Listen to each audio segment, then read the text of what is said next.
Hello बच्चों, मैं शशांक आपका स्वागत करता हूं माई पाठशाला में, अ प्रीमियर प्लेस टू लर्न। तो जैसे कि आपको पता है कि हम लोग डिकोडिंग सीजीएल मेंस पेपर की ये सीरीज चला रहे हैं और इसमें ये आज चौथा दिन है। और सबसे खास बात ये है कि आज हमारे सारे के सारे शिफ्ट के क्वेश्चंस खत्म हो जाएंगे। अब नेक्स्ट क्लास जो हमारी होगी उसमें हम लोग थ्योरी को पढ़ेंगे, वो भी चैप्टर वाइज करेंगे और एमसीक्यूज को भी चैप्टर वाइज करेंगे और हर एक चीज को बारीकी से पढ़ना शुरू कर देंगे। ठीक है, आ रहा है समझ में ये चीज? आज की इस सीरीज में हम लोग सारे क्वेश्चन जो बचे हुए हैं उनको कंप्लीट करेंगे और उसके बाद ये हमारा decoding the SSC CGL mains examination की जो सीरीज है ये कंप्लीट हो जाएगी। और अब तक आपको ये सब पता चल चुका होगा कि आपको जीएस से डरने की जरूरत नहीं है। क्यों? क्योंकि सीधी सी बात है, आपको देखने में मिल रहा होगा कि आपके या तो प्रीवियस ईयर क्वेश्चन आ रहे हैं या वो ऐसे क्वेश्चन पूछ रहा है जो कि एक ऑप्शन से एलिमिनेट हो जाते हैं सारे के सारे। तो यही आपका पूरा पैटर्न है और यही है एसएससी सीजीएल जीके का पेपर। आपको टेंशन नहीं लेनी है। अगर आपको पढ़ना है तो बस रेगुलर बेसिस पे आपको ऑनलाइन आना है। और मैं आपको अपने एक्सपीरियंस से, मैंने 2015 का जब प्री निकाला था, मेंस निकाला था और इंटरव्यू उस समय हुआ करता था, तो इंटरव्यू मेरा थोड़ा सा दिक्कत दिया था, तो मुझे पता है कि कैसे प्री निकाला जाता है, कैसे मेंस निकाला जाता है।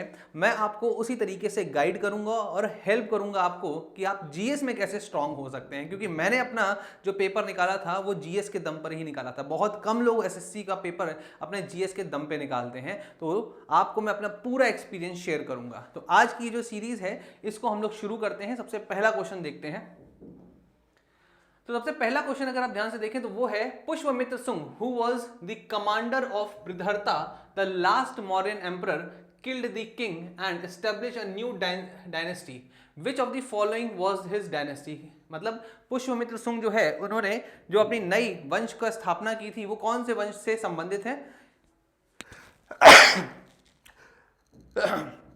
सॉरी, तो कौन से वंश से संबंधित है? वो है सुंग वंश से संबंधित। किससे? सुंग वंश से संबंधित। इस बात को ध्यान रखिएगा। और ये सुंग वंश जो है वो कौन से धर्म को मानते हैं? ये वैष्णव धर्म को मानते हैं। इसको आपको ध्यान रखना है, वैष्णव धर्म। ठीक है, कोई डाउट यहां तक? चलिए, तो ये आप लोगों को पता होना चाहिए था। इसके बाद अगर हम लोग बात करते हैं नेक्स्ट क्वेश्चन की। नेक्स्ट क्वेश्चन क्या है? In India who among the following is responsible for auditing all receipts and expenditure of union and state government। तो ऑडिटिंग की जब हम लोग बात कर लेते हैं तो आप याद रखिएगा, ऑडिटिंग में एक ही व्यक्ति का नाम आएगा। वो कौन है? वो है आपका CAG। क्या है? CAG मतलब कंट्रोलर एंड ऑडिटर जनरल, जो कि कहां पर है? आपका ऑप्शन नंबर 2 में है। तो ऑप्शन नंबर 2 जो है वो किससे संबंधित है? वो है आपका कंट्रोलर एंड ऑडिट जनरल से, जो कि आपको दिख रहा है वो कौन से अनुच्छेद में होता है, कौन से आर्टिकल में है? 148। किस में है? 148 में। कोई डाउट यहां तक आ रहा है समझ में ये चीज? चलिए आगे बढ़ते हैं हम लोग।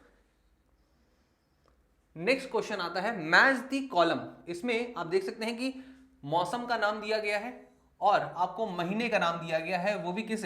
इंडियन कैलेंडर के हिसाब से। ठीक है, मौसम का नाम दिया गया है और आपको महीने का नाम दिया गया है इंडियन कैलेंडर के हिसाब से, और आपको बताना है कौन सा सही इसमें मैच है।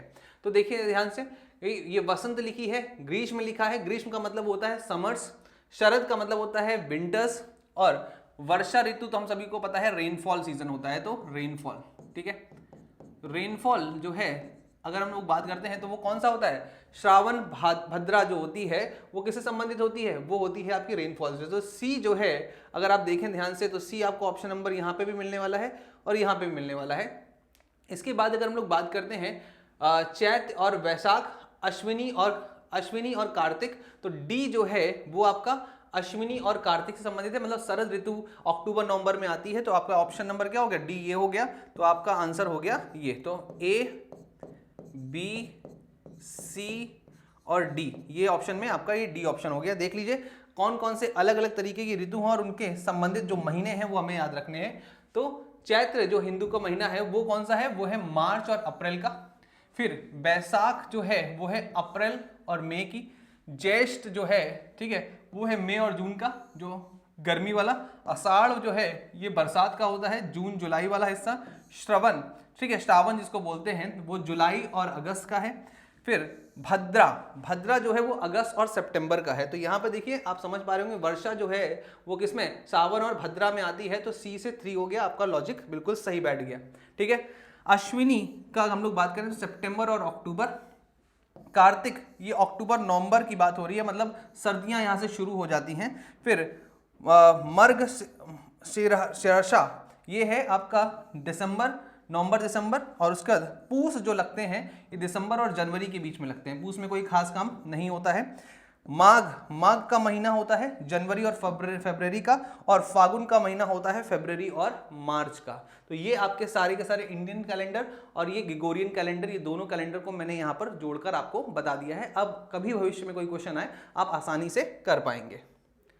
फिर क्वेश्चन आता है आपका, plant that do not have well differentiated body. क्या बोला, प्लांट जिनके पास अपनी वेल डिफरेंशिएटेड बॉडी डिजाइन नहीं होती है, ठीक है, the plant in this group are commonly called algae. ठीक है, these plants are predominantly aquatic. ये कैसे होते हैं, एक्वेटिक प्लांट्स होते हैं, जलीय, ये पूरे के आप जलीय रूप से, मुख्य रूप से ये पौधे कैसे होते हैं, जलीय स्वरूप के होते हैं। तो इसमें क्या आंसर आता है, इसमें आता है आपका थैलोफाइटा। क्या आता है, थैलोफाइटा। तो याद रखेंगे हम लोगों ने देखा कि बायो से इस तरीके से क्वेश्चन बहुत सारे आए हैं, तो अब हम लोग को ये देखना है कि हर शिफ्ट में किस किस तरीके के क्वेश्चन आ रहे हैं और उसी पर फोकस करके हुए हमें आगे बढ़ना है।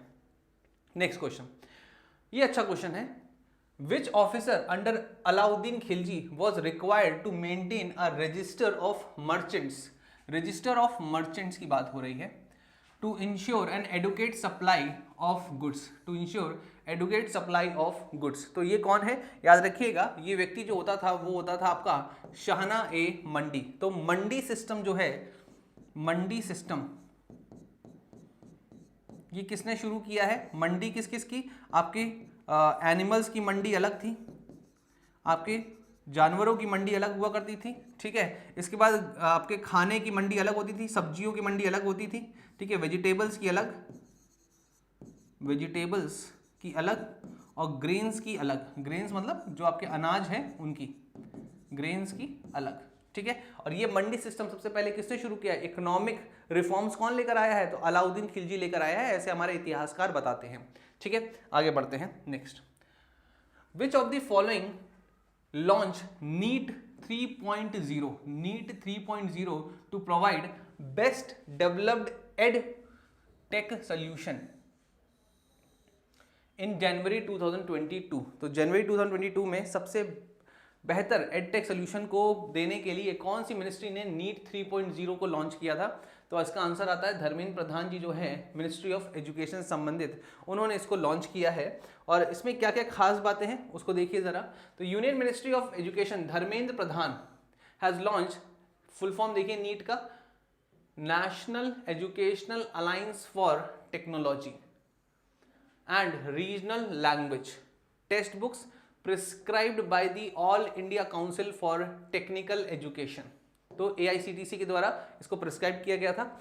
नीट 3.0 जो है उसका एम क्या है, उसका मेन एम जो है वो है to develop best developed edutech provide करना, और स्टूडेंट्स को अच्छे से अच्छा सिंगल प्लेटफॉर्म पे अच्छे से अच्छा कोर्स दिलाना, और beneficial specially among the economically disadvantage student, जिनके पास ज़्यादा खर्च, ज़्यादा पैसा नहीं होता है अलग अलग कोचिंग जाने का, स्कूल जाने का, तो वो क्या कर सकते हैं, वो आपके इस चीज़ को अफोर्ड कर सकते हैं, ठीक है। इसके बाद it is public private partnership model between the government through it's implementing agencies AICTC and education technology companies. कोई डाउट यहाँ तक, चलिए अब हम लोग आगे बढ़ते हैं। फिर आता है आपका एक, who among the following was the president of Indian national Congress during 1915। अब बहुत से लोगों को ना 1915 याद नहीं रहता, 1914, 1915, 1916, मैं आपको ये तीनों बता देता हूँ, ठीक है, क्योंकि ये तीनों लिस्ट में लिखे हुए हैं। ये है 1916, ये है 1915, और ये है आपके 1914, ठीक है। 1914 में भूपेंद्र नाथ बोस जी अध्यक्ष थे। 1915 जो है वो सत्येंद्र प्रसन्ना सिन्हा जो थे वो थे अध्यक्ष, और इसके बाद जो आते हैं वो कौन है, वो है 1916 में अंबिका चरण मजुमदार। ये बहुत ही ज्यादा फेमस है, इसको हम लोग लखनऊ अधिवेशन के नाम से भी जानते हैं। किस नाम से? लखनऊ अधिवेशन। लखनऊ अधिवेशन के नाम से भी हम लोग इसको जानते हैं। और लखनऊ अधिवेशन जो है ये क्यों प्रसिद्ध है? क्योंकि इसमें कांग्रेस और मुस्लिम लीग, कौन? कांग्रेस और मुस्लिम लीग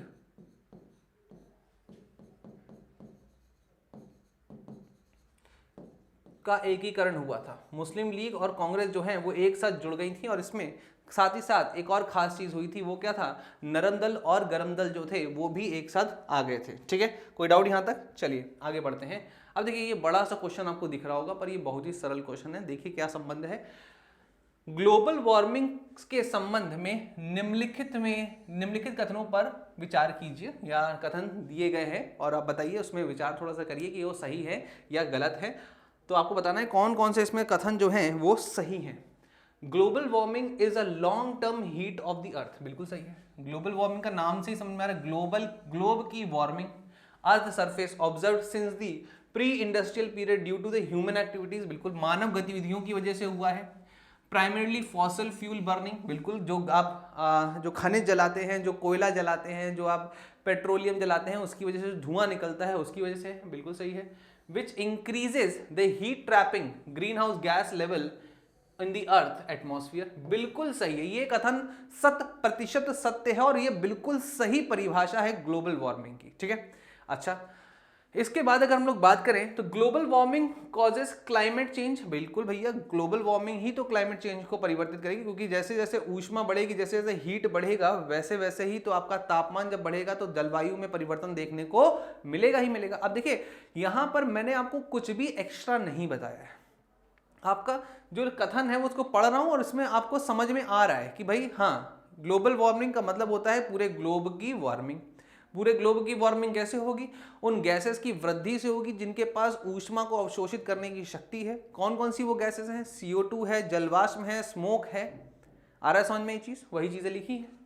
और फिर इसका प्रभाव क्या होता है? It poses serious threat to life on the earth, बिल्कुल सही बात है। जैसे जैसे तापमान बढ़ेगा हम लोगों को गर्मी ज्यादा लगेगी, हम लोगों को गर्मी ज्यादा लगेगी तो हम लोग मरने की कगार पा जाएंगे। 100 डिग्री पे तो उबल जाते हैं हम लोग। ठीक है, इसके बाद फॉर्म दी वाइड स्प्रेड फ्लडिंग होती है, आइसबर्ग्स पिघलते हैं और एक्सट्रीम वेदर देखने को मिलता है, जहां पे भयंकर बारिश हो रही है, भयंकर सूखा पड़ रहा है, ये सारी चीजें देखने को मिलती हैं। तो आपका ऑप्शन कौन सा सही हो गया? ऑप्शन ये दोनों ही सही हैं, आपको ये पता होना ही होना चाहिए। कोई डाउट यहां तक? बहुत ही सरल था। इसमें पढ़ के आंसर नहीं अगर कोई दे पा रहा है तो भाई वो बिल्कुल सामान्य ज्ञान से अनभिज्ञ है।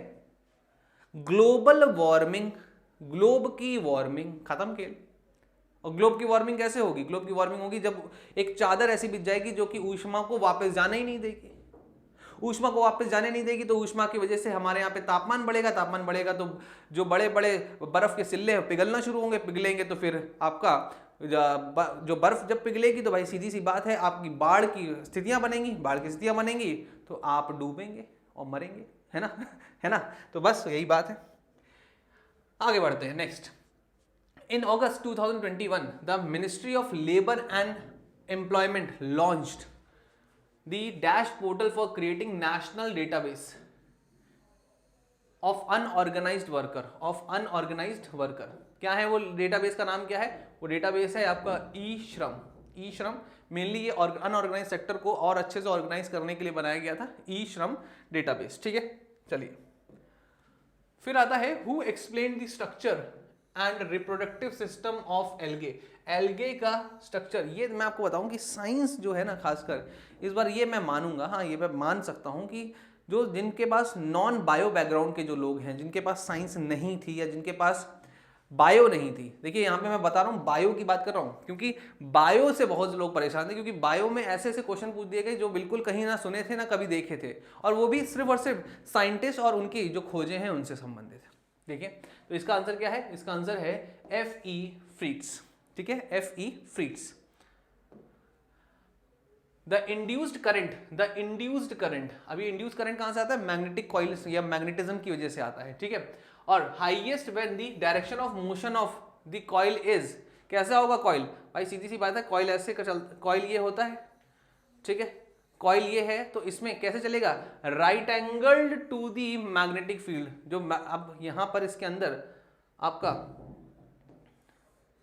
बार लगाएंगे, है ना, तो जब इंड्यूस करंट तभी तो बनेगा, तो जब बार लगाएंगे और इसको मूवमेंट करेंगे तो भाई सीधी सी बात है मैग्नेटिक फील्ड कैसे होगी, परपेंडिकुलर और right angle to the magnetic field. जब हम उसको घुमाएंगे तो अपने आप आपको सबसे ज्यादा क्या मिलेगा, इंड्यूस करंट मिलना शुरू होगा, और सबसे ज्यादा इंड्यूस करंट मिलेगा। ये फैराडे ने अपना, जब उसने एक रॉड फेंक दी थी और वो कॉइल के अंदर से चली गई थी, मैग्नेट को फेंक दिया था तो कॉइल के अंदर चला गया था, तो फिर वो इस तरीके का सिस्टम तैयार हुआ था। इसी को हम लोग बोलते हैं इंड्यूस्ड करंट। क्या बोलते हैं, इंड्यूस्ड करंट। आया समझ में? चलिए आगे बढ़ते हैं, नेक्स्ट क्वेश्चन पर चलते हैं। नेक्स्ट क्वेश्चन क्या है, नेक्स्ट क्वेश्चन है आपका, how many type of writs can be issued under article number 32। Article number 32 और 226 में कौन सी रिट को निकाला जा सकता है, ये आपको बताना है। तो अगर आप ध्यान से देखें तो आपको पता चलेगा कि दो रिट हैं। कौन कौन सी रिट हैं, मतलब दो रिट नहीं है, दो अनुच्छेद हैं, ये 32 और आपका 226। ये हाई कोर्ट के लिए होता है और ये होता है सुप्रीम कोर्ट के लिए। सुप्रीम कोर्ट रिट केवल निकाल सकता है केवल फंडामेंटल राइट्स के वायलेशन पर, फंडामेंटल राइट्स के वायलेशन पर।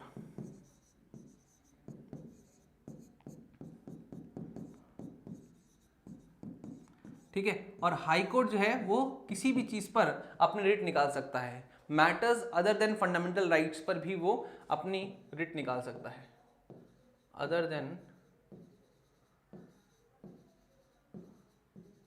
फंडामेंटल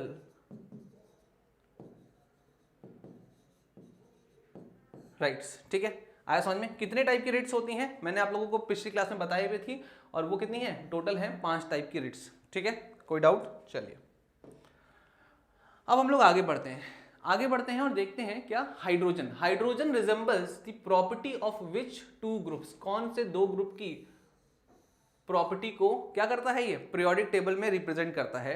तो पीरियोडिक टेबल कुछ इस तरीके का होता है जिसमें आपके 11 ग्रुप्स होते हैं, है ना, इस तरीके से आपके 11 ग्रुप्स होते हैं, और ये 1 2 3 करके, तो फर्स्ट ग्रुप ये और 17th ग्रुप ये, इन दोनों में ये ट्रांजिशन एलिमेंट की तरीके से काम करता है, मतलब दोनों की प्रॉपर्टी शो करता है, ग्रुप 1 और ग्रुप 17 की।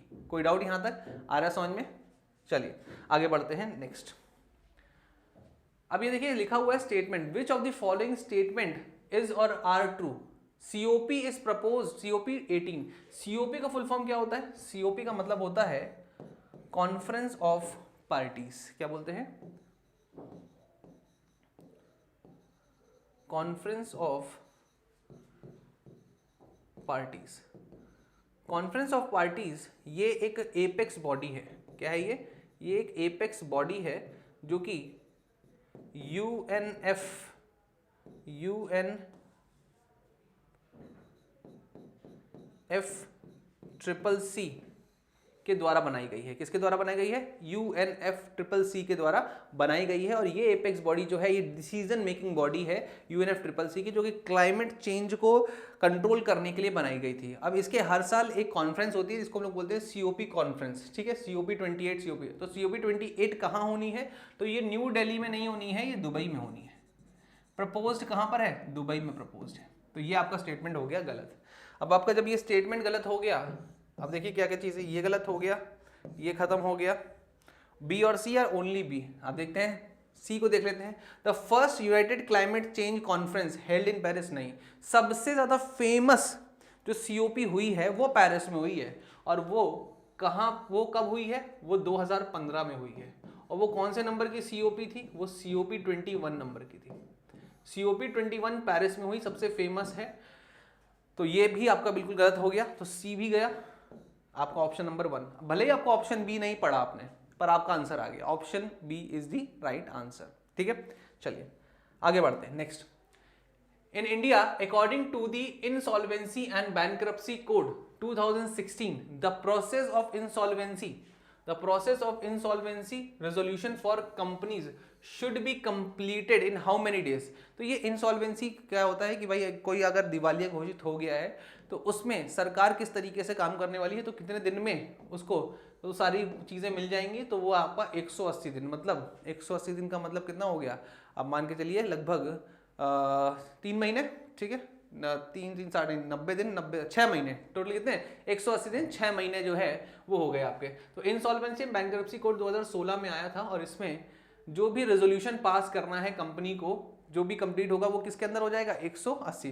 क्या होता है, कंपनी को दिवालिया घोषित कर देते हैं, मतलब कंपनी के पास उसके डेट देने के लिए पैसे नहीं होते, तो उस कंपनी को हम लोग दिवालिया घोषित करवा देते हैं, ठीक है।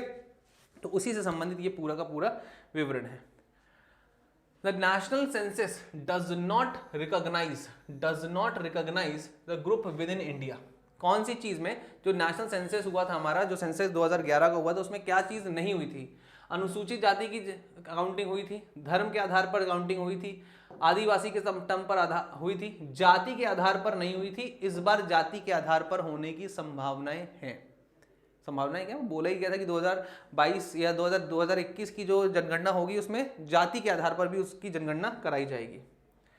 फिर आता है match the following. Match the following में अगर आप ध्यान से देखें तो आपको पता चलेगा कि अलग अलग इंस्टीट्यूट लिखे हुए हैं। एरिड हॉर्टिकल्चर के बारे में लिखा गया है, इसके बाद आपका कॉटन रिसर्च लिखा हुआ है, राइस एंड रिसर्च इंस्टीट्यूट लिखा हुआ है, इसके साथ साथ आपका हॉर्टिकल्चर रिसर्च लिखा हुआ है। तो राइस इंस्टीट्यूट कहाँ पर है, कटक में है। देखें सी जो है ऑप्शन नंबर 2 4 बस एक देखना है और आपको खेल खत्म, और आपको टेंशन नहीं लेनी है, सिर्फ एक। देखिए इतने सारे ये पूछने का सिर्फ ड्रामेबाजी है, ये सब कौन याद करेगा, पर ये आपका बहुत बार पेपर में पूछा गया है। ये प्रीवियस ईयर क्वेश्चन है, ये 1 लाइनर में प्रीवियस ईयर क्वेश्चन पूछा जा चुका है, एसएससी नहीं पूछा है, उसने उठाकर इसमें डाल दिया। आया ना समझ में ये चीज़, और उसने क्वेश्चन इस तरीके से पूछ दिया। एक ही चीज़ को याद करना था, बाकी कुछ देखना ही नहीं था। यही है ट्रिक आपकी एसएससी को निकालने की। चलिए आगे बढ़ते हैं। Next, which artificial element has been provisionally named as seaborgium. क्या बोलते हैं प्रोविजनली, इसको क्या बोला गया है, सी बोरिंगियम कहा गया है by the American researchers in the honour of Nobel laureate Glenn D सीब्रोंग।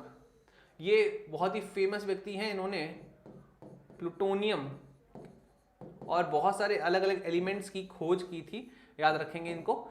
और इन्होंने एक एलिमेंट का नाम दिया था, एलिमेंट नंबर 106। एलिमेंट नंबर 106 को ही अमेरिकन रिसर्च ने उनके ऑनर पर अपना नाम दिया है, क्या, सी बोरिंगियम। क्या नाम दिया है, सी बोरिंगियम, ठीक है। कोई डाउट है यहां तक? चलिए आगे बढ़ते हैं।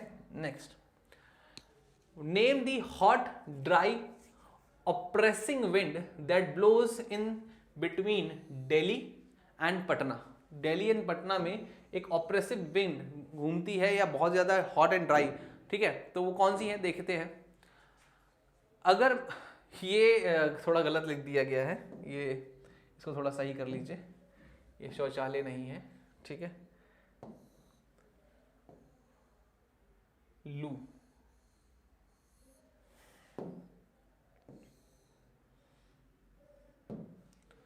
इसको हम लोग बोलते भी हैं लू, कहते हैं लू, ठीक है।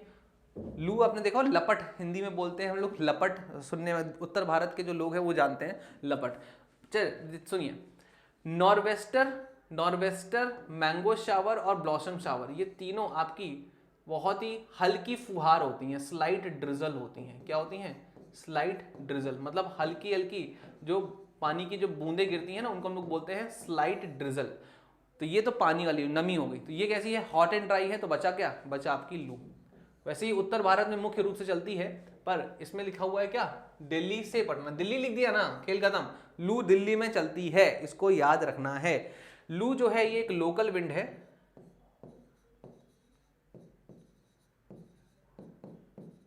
जो कि इंडिया, पाकिस्तान और अफगानिस्तान वाले एरिया में चलती है, ठीक है। कोई डाउट यहां तक? चलिए आगे बढ़ते हैं। नेक्स्ट, फिर आता है विच of the following is correct about the uniform acceleration. Uniform acceleration का मतलब क्या होता है? यूनिफॉर्म एक्सेलरेशन का मतलब है कि वेलोसिटी जो है वो धीरे धीरे इंक्रीज हो रही है। अगर आपने यूनिफॉर्म एक्सेलरेशन लिया हुआ है तो लगातार आपकी वेलोसिटी इंक्रीज होगी। अगर आपका वेलोसिटी यूनिफॉर्म है तो इसका मतलब एक्सेलरेशन जीरो है ना समझ में। वेलोसिटी अगर कांस्टेंट है तो एक्सेलरेशन जीरो है, समझिएगा बात को, बहुत इंपॉर्टेंट है। अगर वेलोसिटी आपकी कांस्टेंट है तो एक्सेलरेशन जीरो है। अगर एक्सेलरेशन आपका यूनिफॉर्म है तो एक इंक्रीजिंग या डिक्रीजिंग में आपको वेलोसिटी में चेंज देखने को मिलता है। देखते हैं क्या उदाहरण है। An object under the free fall, an object under the free fall, ठीक है, फ्री फॉल की हम लोग बात कर रहे हैं। Free fall is an example of uniform acceleration, is an example of uniform acceleration, ठीक है, कोई doubt. Motion of a spring is an example of uniform acceleration, अरे बिल्कुल नहीं भैया, स्प्रिंग तो एसएचएम का दिखाता है, वो किस तरीके का मोशन दिखाता है, सिंपल हार्मोनिक मोशन दिखाता है, वो यूनिफॉर्म एक्सेलरेशन नहीं दिखाता। An object moving in the frictionless surface, खेल खत्म, फ्रिक्शनलेस में कोई एक्सेलरेशन का सीन हो ही नहीं सकता।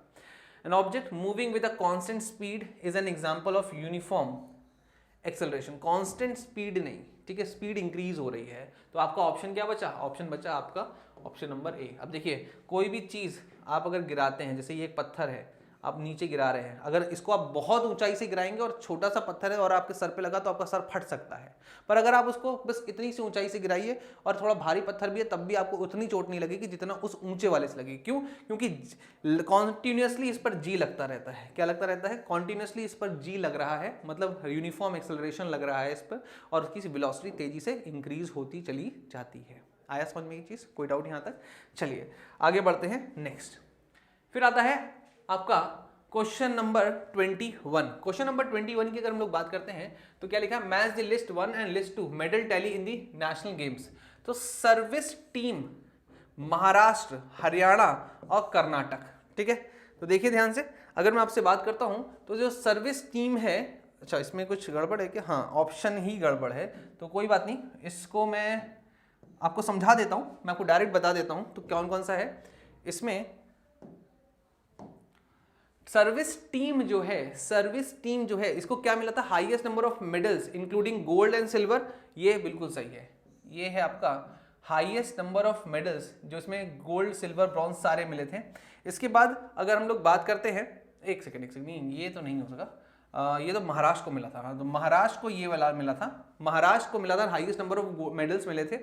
इसके बाद अगर आपसे बात की जाए तो सी जो है, सी क्या है, हरियाणा, हरियाणा का क्या है, 3rd पोजीशन आया था, बिल्कुल सही है, 3rd पोजीशन हरियाणा की थी। इसके बाद कर्नाटका की अगर हम लोग बात करते हैं तो कर्नाटका 4th पोजीशन पर था, ये 44 नहीं है, ये 4th है। और आपका सर्विस टीम जो है वो highest number of gold medals उसने जीते थे, highest number of gold medals जो हैं उसने जीते थे एंटायर गेम्स में। तो आपका ऑप्शन नंबर तो कुछ खास आ नहीं रहा, तो ए मैं लिख देता हूं, क्या है, ए है 2, बी है 1, सी है 3 और डी है 4, ठीक है। तो यहां पर मैंने ऑप्शन थोड़ा सा गड़बड़ी हो गई है, कोई बात नहीं, परेशान होने की जरूरत नहीं है, आपको मैंने सही आंसर बता दिया है। फिर आ जाइए क्वेश्चन नंबर 22 में। Article number 148 of the constitution of India provides for independent office of 148 में किसका होता है, वो होता है आपका CAG का। किसका होता है?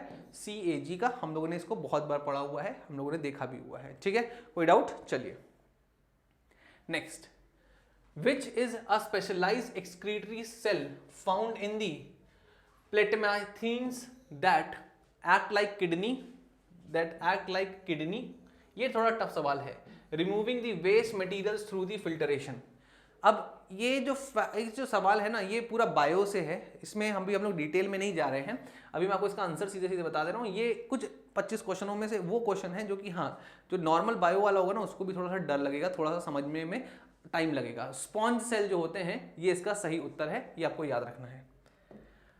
Next, which of the following statement is about correct regarding the multi state cooperative society bill 2022, multi state cooperative bill society 22। तो Lok Sabha referred this bill to the joint committee of the parliament comprising 21 members from the lower house and 10 from the upper house. ये question मैं मानूंगा कि हाँ थोड़ा tough है, पर ये ऑप्शन बिल्कुल सही है। The bill propose the establishment of cooperative election authority, ये बिल्कुल सही है, ये तो सबसे ज्यादा न्यूज में चल रहा था, कोऑपरेटिव इलेक्शन अथॉरिटी की बात चल रही थी, ठीक है बिल्कुल। तो option number B, A and B यहां मिल रहा है और ए एंड बी यहां मिल रहा है। चलिए, the bill also has a section 63A that relates the establishment of cooperative rehabilitation, reconstruction and development fund for the revival of Sikh multi state cooperative societies, ये भी मतलब मैं आपको बता दे रहा हूँ, ये थोड़ा सा टफ है, आप लोगों ने अगर इसका बिल पढ़ा है तो ही आप समझ पाएंगे, ये थोड़ा डिटेल में है। ये तीनों ही ऑप्शन जो हैं वो आपके सही हैं, ए बी एंड सी। आया समझ में? तो आज का लास्ट क्वेश्चन है हमारा, the reserve bank of India introduce a comprehensive regulatory framework for NBFC FMI, that is आपका ये माइक्रो फाइनेंस इंस्टीट्यूशन के लिए, माइक्रो फाइनेंस इंस्टीट्यूशन के लिए आपका जो रिजर्व बैंक ऑफ इंडिया ने जो फ्रेमवर्क तैयार किया है उसको लॉन्च कब किया गया था? तो इसका सिंपल सा आंसर जो है, ये थोड़ा भी टफ मैं मानता हूं, ये थोड़ा सा टफ है, तो इसका आंसर क्या है? 2 दिसंबर 2011। पुराना है बट अभी क्या है कि न्यूज में चल रहा था, इसीलिए आपको याद रखना चाहिए। तो यहाँ पर हमारे जो सारे के सारे अभी तक हमने जितने भी आपके शिफ्ट हुए थे उन सारे शिफ्ट के हम लोगों ने क्वेश्चंस कंप्लीट कर लिए हैं। अब आप लोगों को एक आइडिया हो चुका है कि एसएससी क्वेश्चन कैसे पूछता है। अब हम लोग नेक्स्ट क्लास से क्या शुरू करने वाले हैं? थ्योरी को हम लोग शुरू करने वाले हैं। चैप्टर वाइज हम लोग थ्योरी पढ़ेंगे और उसके बाद क्वेश्चंस को कंप्लीट करेंगे। तो क्वेश्चंस प्लस चैप्टर वाइज आपकी थ्योरी रहेगी। आपको इन सारी चीज़ों की पीडीएफ जो है वो टेलीग्राम ग्रुप में आपको मिल जाएगी। आप इस वीडियो के डिस्क्रिप्शन में जो टेलीग्राम लिंक डला हुआ है उसको आप ज़रूर देख लीजिए, उसमें ज़रूर ज्वाइन हो जाइए और उसके बाद हम लोग डेली बेसिस पे इसी टाइम पर मिलेंगे और थ्योरी को पूरी तरीके से कंप्लीट करेंगे, एसएससी के, सीजीएल के प्री और मेंस दोनों को दिमाग में रखते हुए। तो मिलते हैं नेक्स्ट लेक्चर में। जय हिंद।